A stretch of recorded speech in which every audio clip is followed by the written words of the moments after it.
and do your own experiments. And new weapon is a leading edge, relative truth that is new. It's obvious. So you should see the truth within the disbelief principle and the new weapon. So you will compare, you will assess your own relative truth about what they call the weapon. Have your own experiments, come to your conclusions. It's the best way. Would you like to tell something else about this, Lucy? No? Okay. Em fatologia, duas coisinhas. Em fatologia, Lucy, in factology, de cima para baixo, sixth line, tem a história das verdades. Bottom up. E depois, o quarto poder. Se você puder there is the fourth power and the history of the truths.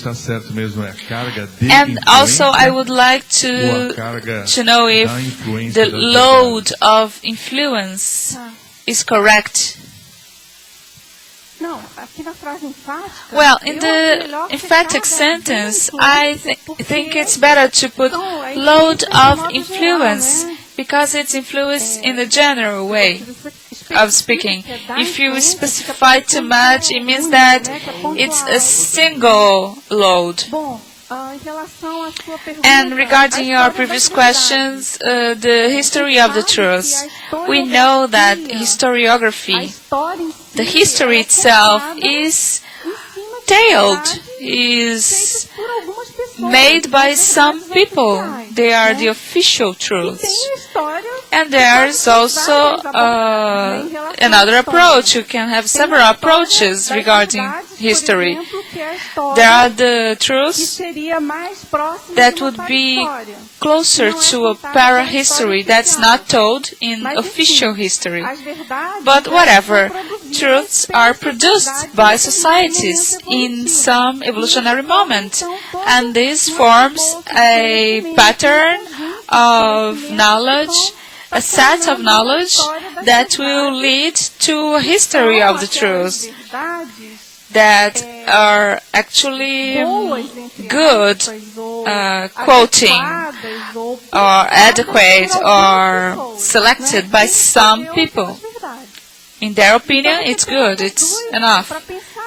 So it's something for us to think about these two sides, the official history and the true history, similar to para-history that could form the Earth history, let's say. But I'm sorry, there is no balance, because most of history is based on myth. Yeah, we know that. There are many history researchers. They discuss this problem. The history is based on the zeitgeist, on the myths, on what was important in that specific time, in the vocabulary, the values. And there is a whole movement of history aiming at detailing and checking the private life some otherwise, not only the power historiography and those who had the power. Yeah, history is from upside down, because we are sometimes eyewitnesses, and we were there, and we are able to retell the story. And there are story researchers refusing to accept these lies. And there are also the retrocognitors that will correct history as it happened. But Dulce, talk about the fourth power. Yeah, the fourth power is the press, the media, as everybody knows. And the media creates history somehow within this pseudo-history concept. The fourth power publishes whatever they want, not exactly the reality, but something closer to, and not exactly closer to ethics. Those who had the opportunity to take part into events that were covered by the media and broadcasts later know what happens. I had worked in large companies, and there were issues on economics and specialized magazines. And eventually there were these articles about reality I had experienced. And I thought, oh, these are people I know. This is a company I work in. There are several realities.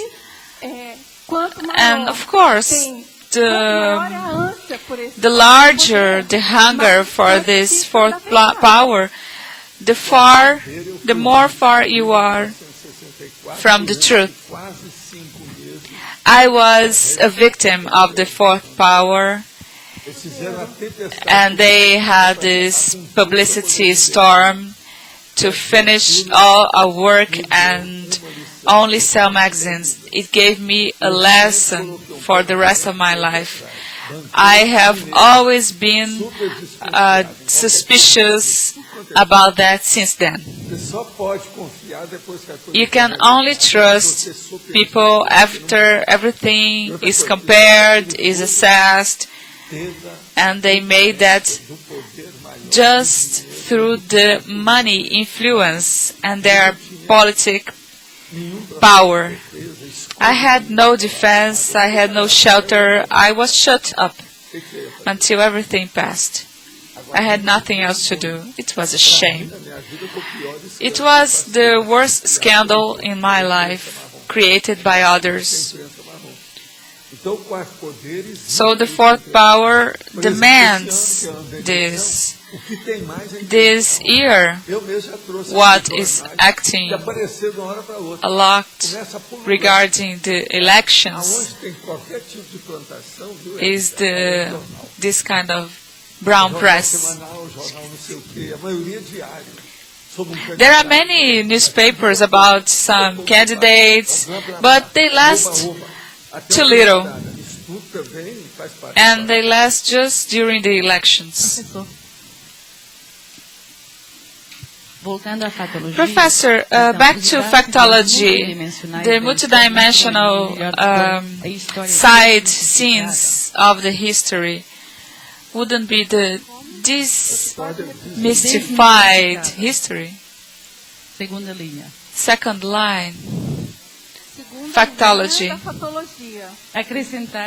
I think we should add demystify.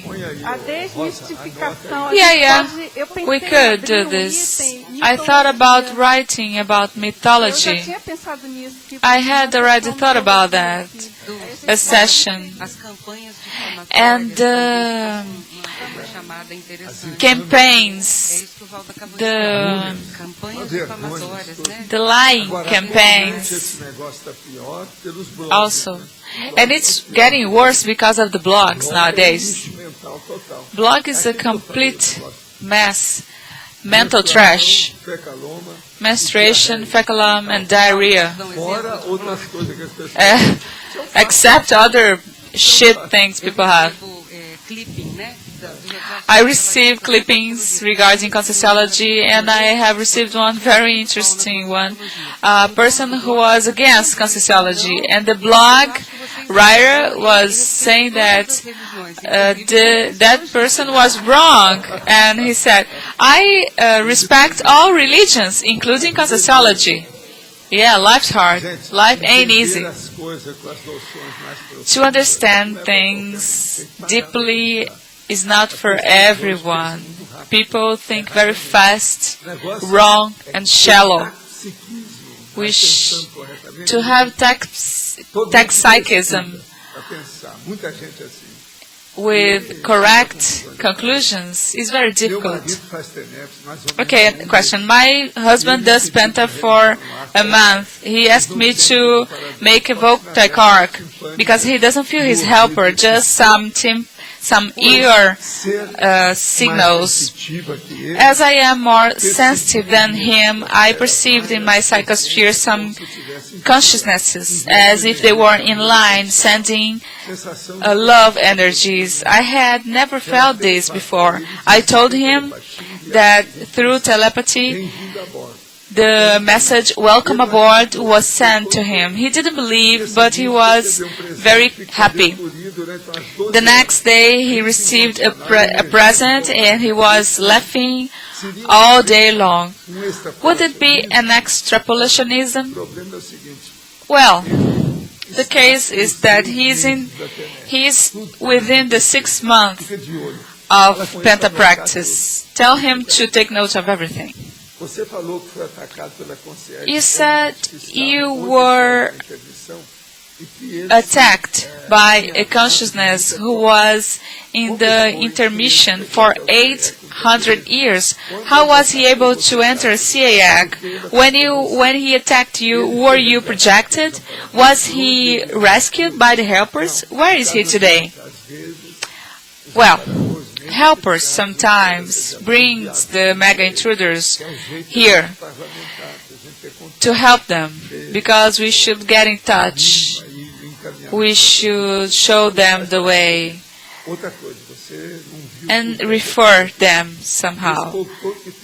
And from all these people that come to Tertuliarium, the one that is more intruded is me. I have more intrusion because I lead a work that has too much intrusion. Encyclopedia demands this intrusionness and this intrusion-freeness. If I don't go through this, how can I talk about that?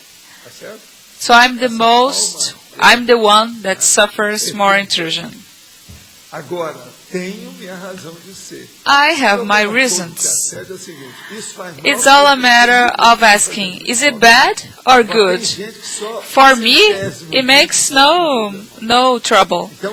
But some people that can't stand even 1% of what I suffer here. Intrusion is something, nobody is free, completely free, and we need to be assistential baits based on consciousness, not unconscious extraphysical baits. We should not be dominated by the vampires. We should be conscious about our reality. If you are intruded and you are unconscious, you are the worst intruded person.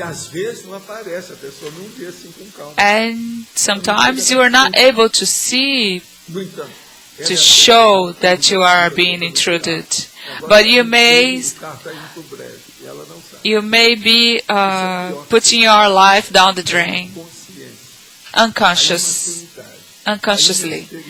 Because of your immaturity, your inexperience, your lack of lucidity, and self-consciousness. Professor Alzira here. In the book 700 Experiments, in the item Camouflage, you say, erasing forever one's history, the Sereníssimos takes his name out of the publicity and erases his own steps with the Magnus assistance. It happens because they work in a whole continent. They don't work with a single country. So that cosmovision goes over everything. They come to a specific city and people don't know they have helped that city. They make it in a wide, extended way.